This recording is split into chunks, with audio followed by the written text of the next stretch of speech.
Olá, senhores, saudações, aqueles que estão vendo pela primeira vez o canal. Eu sou o professor Vieira e este é o canal Antônio Vieira, que tem como propósito contribuir no processo ensino-aprendizagem para a formação de alunos de engenharia civil, cartográfica, de agrimensura, para a formação de topógrafos e agrimensores e todos os outros profissionais que se dedicam à área de transporte.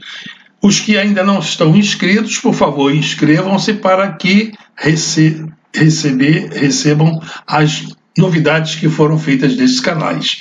Neste canal, não se esqueçam de acionar o botão das notificações. Na aula passada, na aula 22, parte 6, dentre as rodovias foi selecionada a melhor delas, analogamente com respeito às ferrovias. Nesta aula 23, estas alternativas vencedoras vão competir entre si. A vencedora fornecerá como subproduto a melhor faixa de terreno que será mapeada por aerofotogrametria. E nesta aula encerraremos esta série de aulas sobre estudo de traçado que começamos lá na aula 1 e já estamos na aula 23. Bom, nesta imagem aqui, nós representamos a rodovia vencedora, está aqui representada em azul, e a ferrovia vencedora está aqui representada em preto. Então, que ganhar esta competição, nós faremos um projeto de voo aerofotogramétrico para mapear essa faixa que está aí selecionada. Bom, entre a ferrovia e a rodovia, qual é a melhor?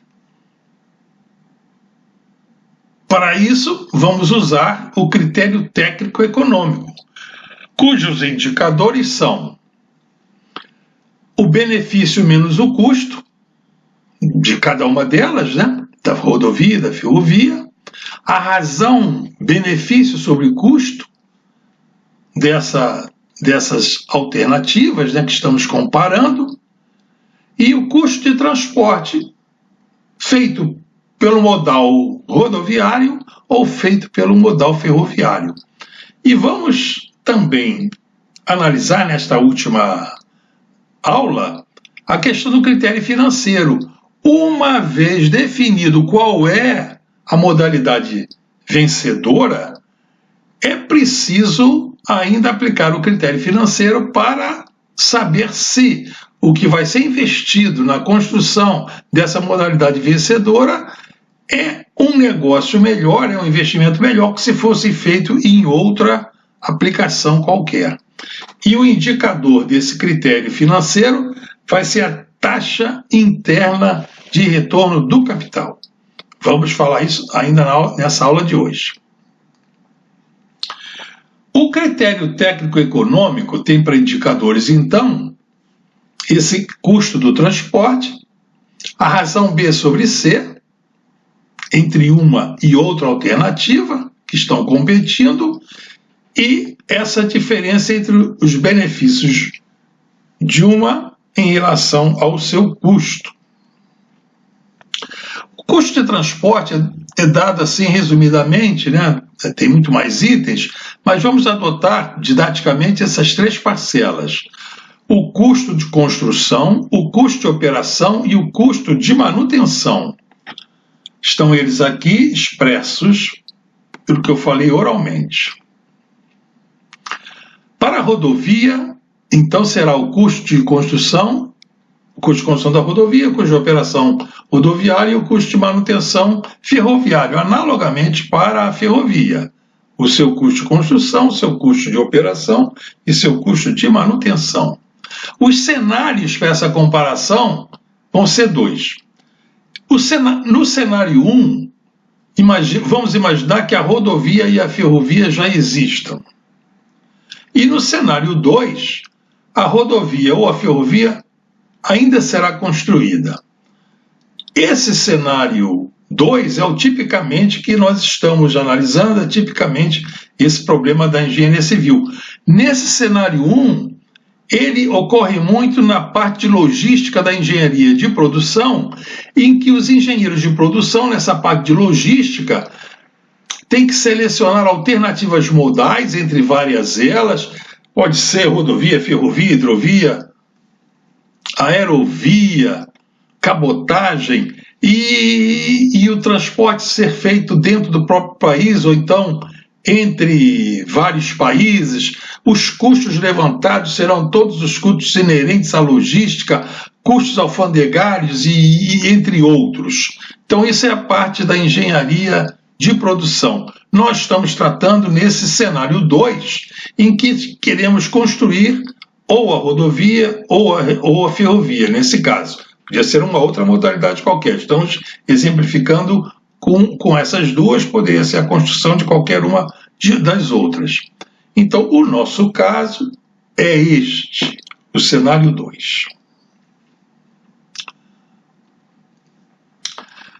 As especificidades dos modais são as seguintes. O rodoviário, o custo de construção do modal rodoviário, de uma rodovia, é mais baixo em relação à ferrovia. Esse binômio custo de operação mais custo de manutenção para a ferrovia é mais alto.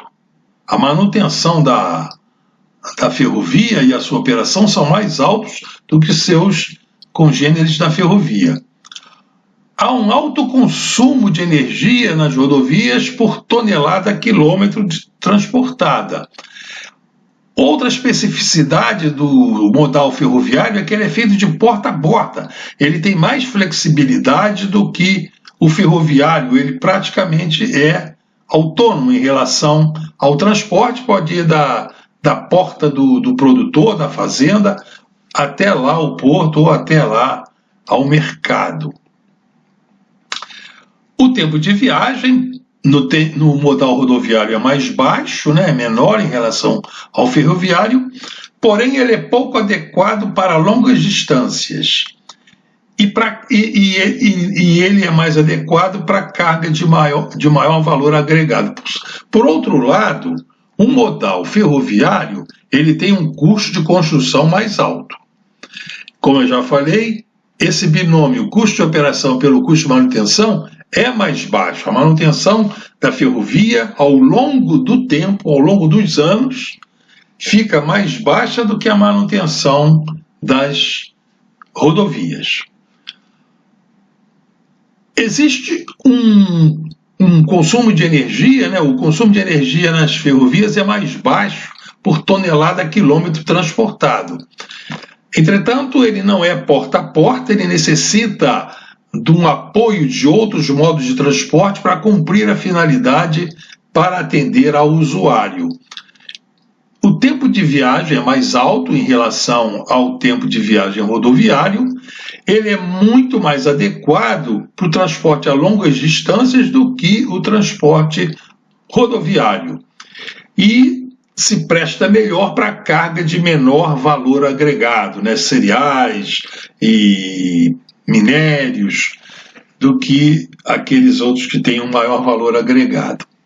Nesse gráfico aqui, vamos analisar essa questão do custo do transporte rodoviário e ferroviário. Então, nós temos aqui nesse gráfico cartesiano o custo de transporte num eixo em relação aos anos, né?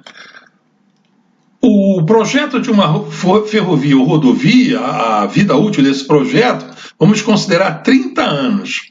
Então, no ano zero, em que a estrada de ferro ou de rodagem será implantada, a partir desse ano zero ela começa a funcionar.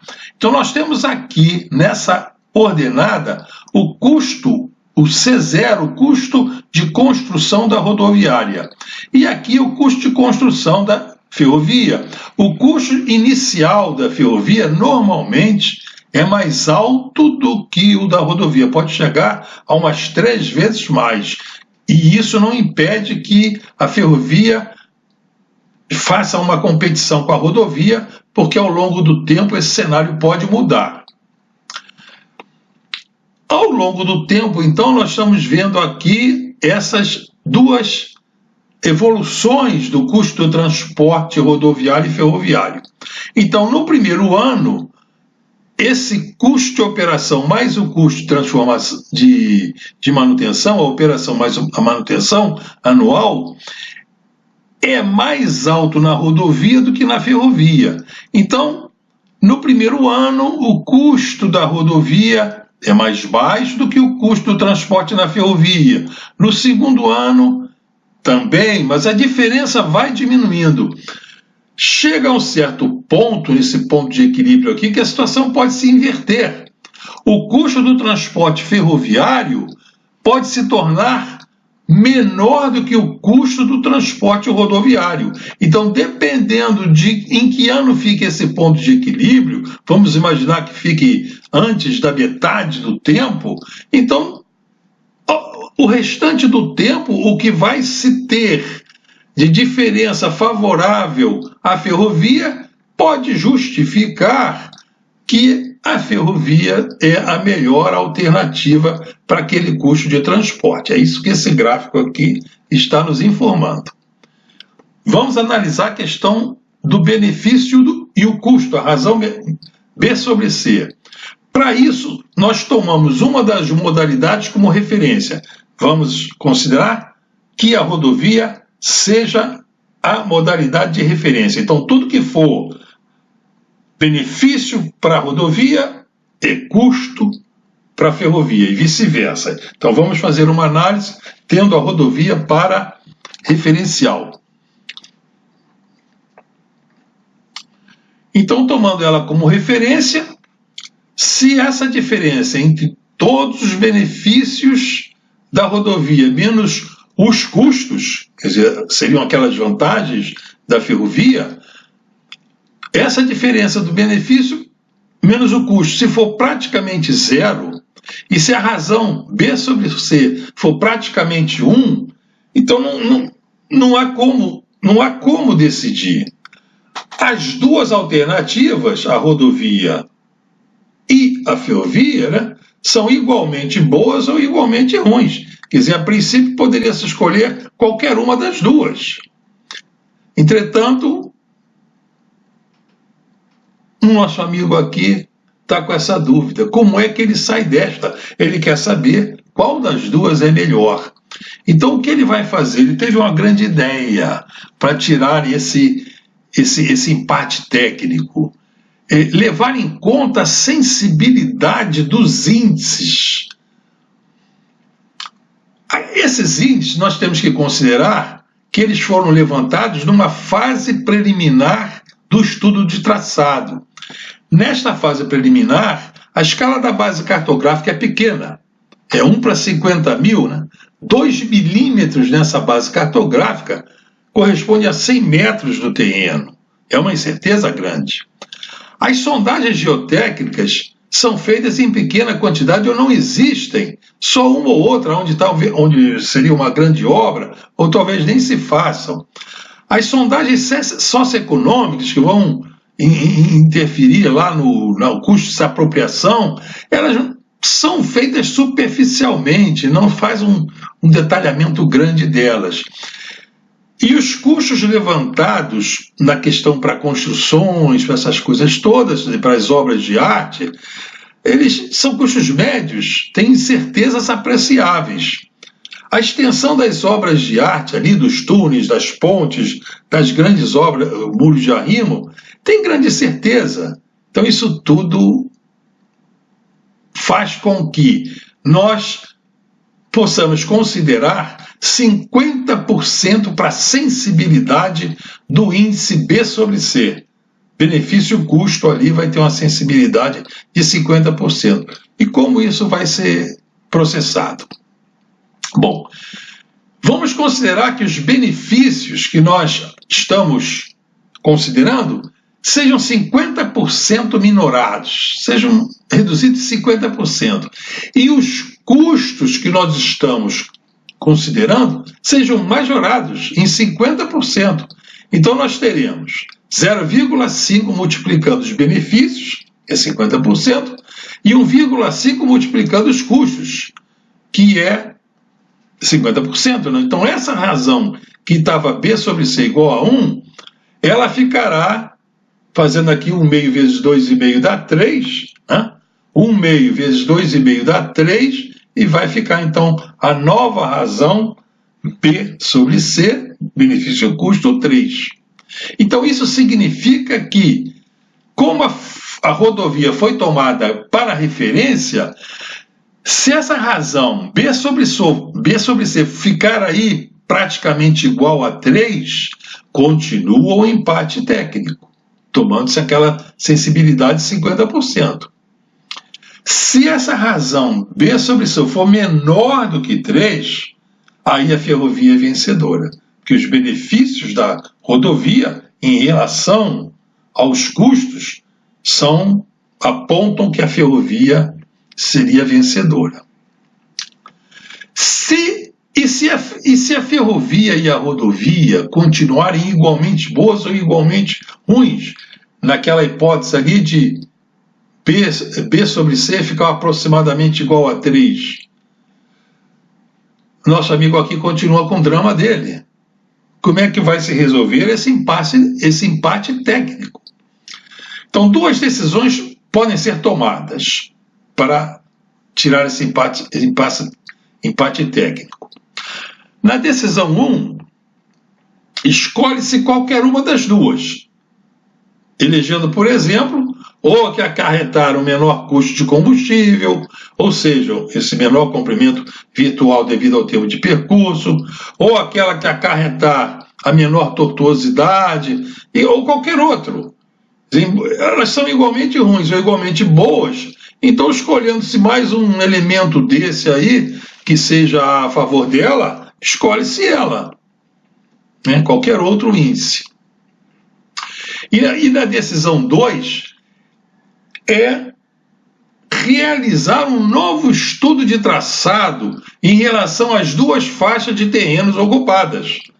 Então, naquela fase do estudo que nós estávamos com a base cartográfica, por exemplo, na escala 1 para 50 mil. Então, podemos fazer esse novo estudo numa nova base cartográfica na escala 1 para 20 mil, com curvas de nível de 10 e 10 metros, interpolando-as de 5 e 5 metros, e vamos apurar melhor toda aquela parte da geometria da via e assim por diante.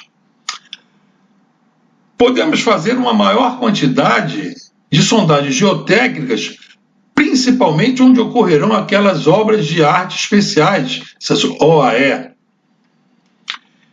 e fazer um maior apuramento no impacto ambiental e um maior detalhamento na socioeconomia.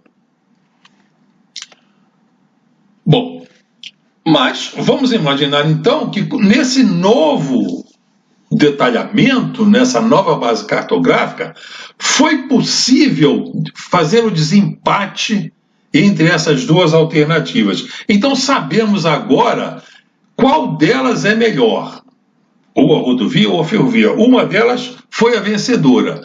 Entretanto, temos que ainda aplicar o critério financeiro, que o indicador é essa taxa interna de retorno. Isto porque nós vamos ter de fazer um grande investimento para fazer essa ferrovia, ou a ferrovia que ganhou a vencedora, né? Será que algum outro investimento dará um retorno maior do que esse que será feito na construção dessa rodovia ou ferrovia? Nosso amigo aqui quer saber isso. Então faz-se uma comparação do investimento feito na alternativa vencedora com alguma outra aplicação. Por exemplo, poderíamos aplicar aquele capital usado para construir aquela estrada na poupança, que ao final de 30 anos teremos um montante resultante do crescimento a juros compostos de 6% ao ano. Temos um dinheirinho bom no final de 30 anos. Agora, é preciso, então, calcular a taxa interna de retorno do capital em relação ao investimento. Então, esse cálculo, essa engenharia financeira de calcular a taxa de retorno do capital do investimento feito na rodovia, se essa taxa interna de capital, taxa interna de retorno do capital, for maior do que 6% ao ano, que é aquela taxa que nós estamos comparando, esse outro investimento, então é melhor investir na estrada do que lá na poupança, que é o que nós estamos considerando. Bom, então agora, para encerrar, nós temos aqui um resuminho, né, de tudo que foi feito, já entrando naquela aula 1.